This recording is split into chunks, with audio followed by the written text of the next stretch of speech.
Os seus que estavam no mundo, amou-os até o fim. Estavam tomando a ceia. O diabo já tinha posto no coração de Judas, filho de Simão Iscariotes, o propósito de entregar Jesus. Então vejamos a grande maldade de Judas, filho de Simão Iscariotes. Porque ele foi possuído pelo diabo, por isso fez tanta maldade com o seu amigo e seu mestre Jesus. Que nós estejamos sempre atentos para fazer a vontade de Deus, levar uma vida de oração, uma vida de penitência, de caridade, para que o diabo nunca tenha espaço na nossa vida. Porque quando nós damos espaço ao diabo, nós fazemos como Judas, nós vendemos até o nosso pai ou a nossa mãe, até os filhos, quando nós deixamos que o diabo tome conta de nós.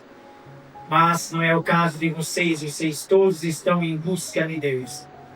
E Jesus começa a lavar os pés dos discípulos e diz o texto: chegou a vez de Simão Pedro. Pedro disse: Senhor, tu me lavas os pés? Respondeu Jesus: agora não entendes o que estou fazendo, mais tarde compreenderás. Disse-lhe Pedro: tu nunca me lavarás os pés. Mas Jesus respondeu: se eu não te lavar, não terás parte comigo. Então era comum no tempo de Jesus que os escravos lavavam os pés dos visitantes. Sempre os menores lavavam os pés dos maiores, por assim dizer. E Jesus vem ensinar o contrário. Como em outra parte ele fala: quem quer ser o maior, seja aquele que serve. E Jesus dá esse maravilhoso exemplo. E Pedro demora para entender isso. Se eu não te lavar, não terás parte comigo. Aí Pedro se assusta. Simão Pedro disse: Senhor, então lava não somente os meus pés, mas também as mãos e a cabeça. Logo Pedro fica com medo e pede que Jesus o lave. Mais na frente nós ouvimos também, depois que Jesus acabou de lavar os pés, ele diz: compreendeis o que acabo de fazer? Vós me chamais mestre e Senhor, e dizeis bem, pois eu sou. Portanto, se eu, o Senhor e mestre, vos lavei os pés, também vós deveis lavar os pés uns dos outros. Dei-vos o exemplo para que façais a mesma coisa que eu fiz. Então, queridos irmãos, lavar os pés do nosso irmão significa toda a caridade que nós devemos fazer pelo nosso irmão que precisa, pelo nosso irmão que sofre. Pois Jesus já nos deu o exemplo. E fala aqui nas pistas de reflexão: nosso movimento é o de Jesus, o movimento do amor. Assim como ele perguntou aos seus discípulos naquela noite, hoje ele nos pergunta: vocês entendem o que eles têm feito? Então, será que nós já entendemos todo o bem que Jesus fez por nós e continua fazendo? Sua morte na cruz, será que nós já entendemos? Será que nós paramos às vezes diante da cruz para agradecer por tudo que Jesus fez por cada um de nós? Se nós ainda não temos esse costume, devemos fazê-lo o quanto antes, porque Jesus está esperando essa nossa atitude de gratidão, de amor por Ele, por tudo que Ele fez. Como tem a passagem das pessoas que foram curadas e só uma pessoa voltou para agradecer. E Jesus diz: onde estão os outros? Então, nós somos convidados a olhar para a cruz e agradecer por cada gota de sangue que Jesus derramou por cada um de nós. Louvado seja o nosso Senhor Jesus Cristo. Quando viram Jesus, os sumos sacerdotes e os guardas começaram a gritar: crucifica-o, crucifica-o. Então, longe de terem compaixão de Jesus, que assim estava, eles simplesmente pedem a sua execução, a sua morte. Mas na frente está escrito: Pilatos disse aos judeus: Eis o vosso rei. Eles, porém, gritavam: Fora, fora, crucifica-o. Pilatos disse: Ei que crucificaram o vosso rei. Os sumos sacerdotes responderam: não temos outro rei senão César. Então Pilatos entregou Jesus para ser crucificado e eles o levaram.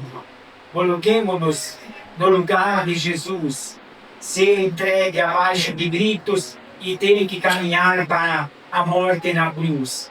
Então, que nós possamos com essas palavras arrepender-nos dos nossos pecados e ao mesmo tempo lembrar de tantas pessoas que hoje são mortas, sem dó nem piedade. Às vezes por uma pequena dívida, uma pequena discussão, e tantas vezes, como nós já ouvimos falar, discussões no trânsito levam muitas vezes à morte. Então nós temos que pensar sobre a morte de Jesus, mas devemos pensar também sobre a morte de tantos irmãos nossos. Depois de crucificaram Jesus, os soldados repartiram a sua roupa em 4 partes, uma parte para cada soldado. Quanto à túnica, esta era tecida e sem costura, em peça única de alto a baixo. Disseram então entre si: Não vamos dividir a túnica, tiremos a sorte para ver de quem será. E eu já ouvi dizer que esta túnica foi Nossa Senhora que teceu para Jesus, e faz todo sentido. Imagine-se você na cruz e as pessoas, você quase sem nada, e as pessoas repartindo tuas vestes e a túnica que tua mãe fez. Então foi muito, muito sofrimento para Jesus.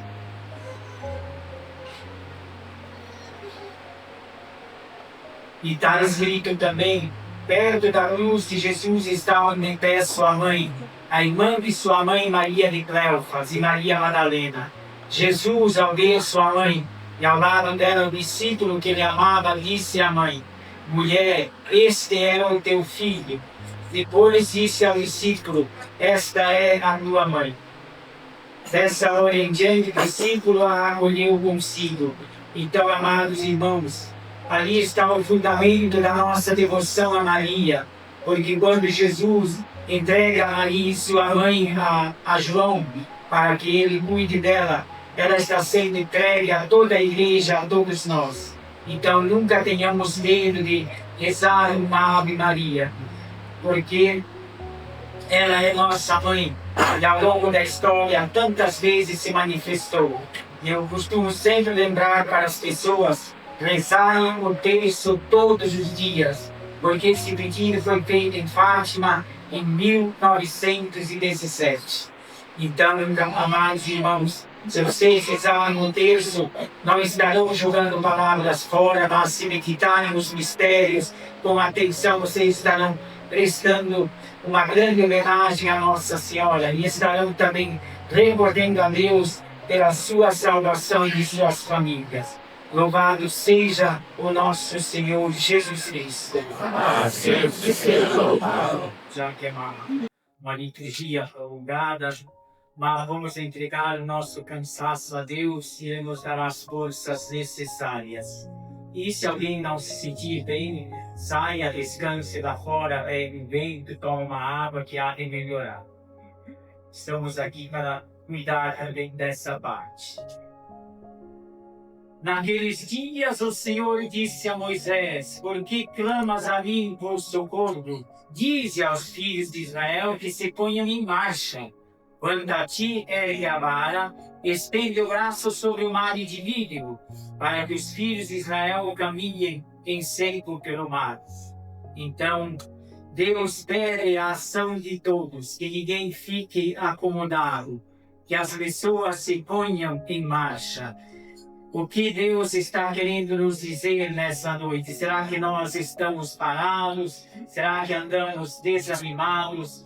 Será que depois da Páscoa vamos nos recolher e deixar a missa de lado, deixar os sacramentos de lado?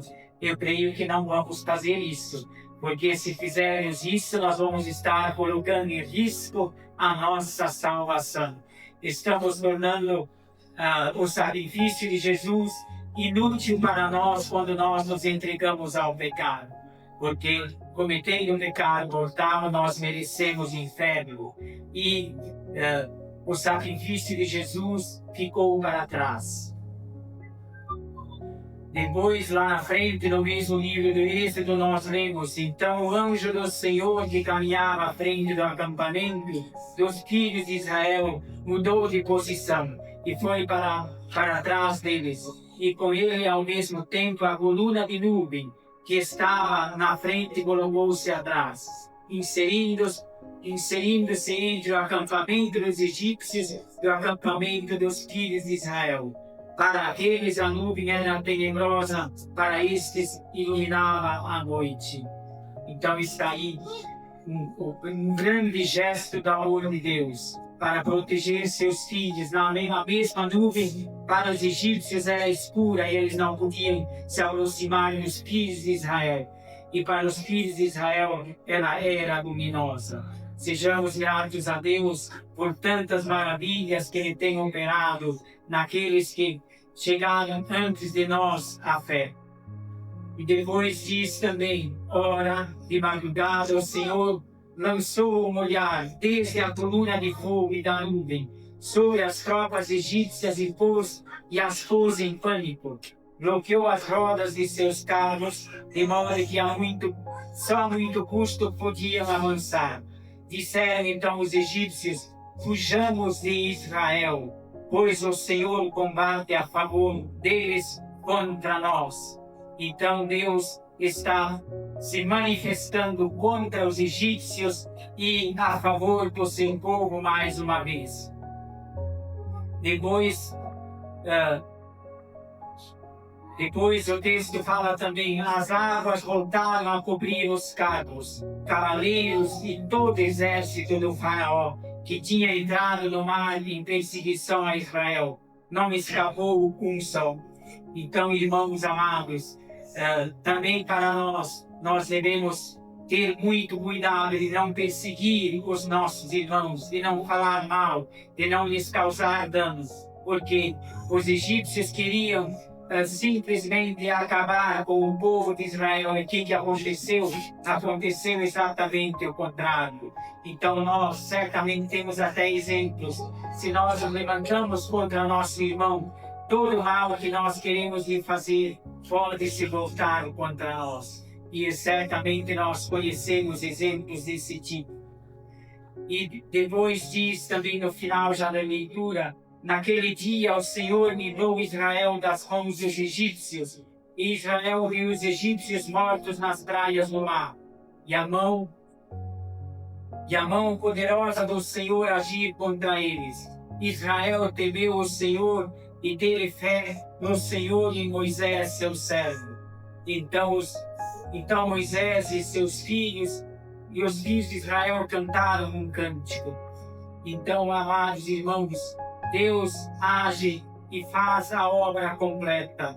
Então, não tenhamos medo apenas de fazer o mal, porque o mal que queremos para nosso irmão, a nossa irmã, ele mais dia menos dia se voltará contra nós.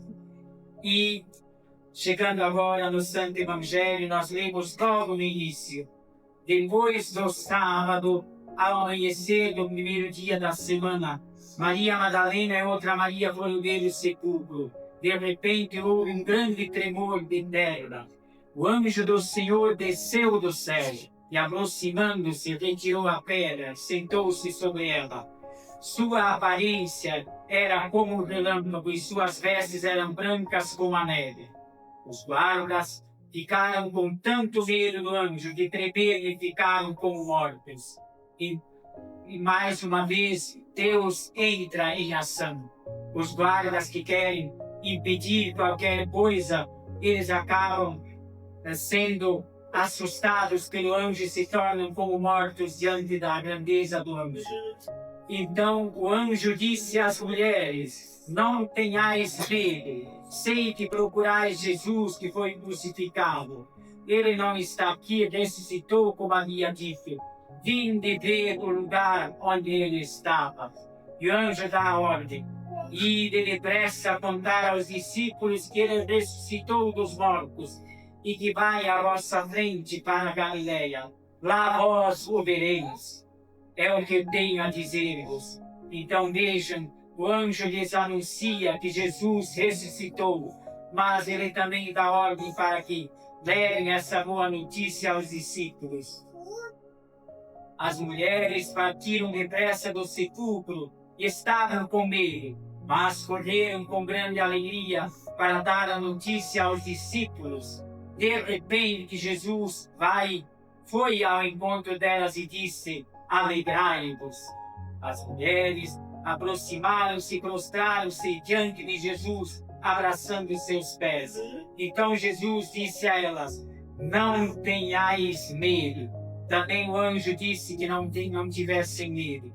Ide anunciar aos meus irmãos que se dirijam para a Galileia, lá eles me verão. Então Jesus repete o recado do anjo, dando a certeza que ele será visto pelos seus discípulos. E nós já estamos nessa era também de Jesus ressuscitado. Alegremos-nos e peçamos nessa noite santa e bela a força de nunca mais cairmos em pecado mortal, de nunca mais nos afastarmos de Deus.